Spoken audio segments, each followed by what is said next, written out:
How to see your liked videos on Pinterest. Hey everybody, welcome back to the channel. In today's video I'm going to guide you on how you can see your liked videos on Pinterest, so make sure to watch the video till the end.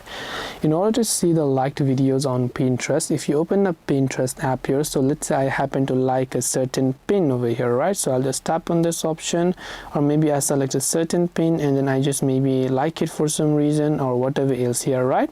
So let me just go ahead and then like a certain pin. Now once you've happened to like a certain pin over here, and what you want to do here is you want to find those pins.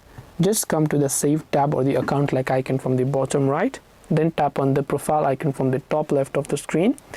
Once you come here, you want to simply go to the option called Home Feed Tuner. And when you go to Home Feed Tuner, here you will see all the liked as well as the history of the pins that you have actually seen. So this is the way that you can do it.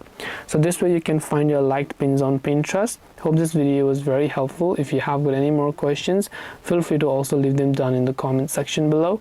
Thank you for watching till the very end of this tutorial, and see you soon in the next video.